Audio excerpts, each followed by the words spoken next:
ఓం శ్రీ గురుభ్యో నమః. భగవద్భక్తులందరికీ మాఘమాస శుభాకాంక్షలు. అఘము అంటే పాపము, మాఘ అంటే పాపాలను పోగొట్టేది. మనందరి పాపాలని పోగొట్టి మనకి ఒక కామధేనువులాగా కల్పవృక్షంలాగా ఉంది ఈ మాఘమాసము. ఈ మాఘమాసంలో ఎవరైతే ప్రాతకాల స్నానం ఆచరించి భగవదారాధన చేస్తారో వారికి సకల ఐశ్వర్యాలు పొందుతారు. ఒకప్పుడు సూత మహర్షి సౌనకాది మునులకు పరమేశ్వరుడు పార్వతీదేవికి ఈ మాఘమాస విశిష్టతని తెలియజేశారు. ఒకప్పుడు దిలీపుడు అనే మహారాజు పుత్ర సంతానము లేక ఎన్నో సంవత్సరములు బాధలు పడుతూ ఉంటే వారి కులగురువైన వశిష్ఠుడి సూచన మేరకు ఆయన నెల రోజులు ఈ మాఘమాస వ్రతాన్ని ఆచరించి పుత్ర సంతతిని పొందాడు. ఇంకా భృగు మహర్షి వద్దకు ఒక గంధర్వుడు వచ్చి పులిముఖంతో వచ్చాడు.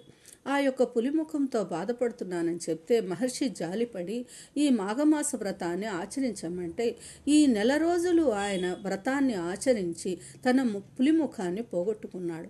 ఇలాగ ఎన్నో ప్రత్యక్ష నిదర్శనాలు మనకి మాఘమాసం వలన కలుగుతాయి. ఈ యొక్క మాఘమాసానికి అధిదేవత సూర్యభగవానుడు. సూర్యభగవానుడు మకర రాశిలో ఉండగా ఏ యొక్క నదిలో అయినా, గంగా, యమున, కృష్ణ, ఏ నదిలో అయినా చివరకు మన ఇంటి వద్దనే స్నానం ఆచరించి ఆ యొక్క ప్రత్యక్ష భగవానుడైన సూర్యనారాయణమూర్తికి నమస్కరించి అర్ఘ్యపాద్యాదులు సమర్పించి ఆ యొక్క ఆరాధన చేసినట్టయితే మనకు సకలైశ్వర్యాలు, అష్టైశ్వర్యాలు, భోగభాగ్యాలు కలుగుతాయి. ఇలా అందరూ మాఘమాస వ్రతాన్ని ఆచరించి శుభాలను పొందాలని ఆశిస్తున్నాను.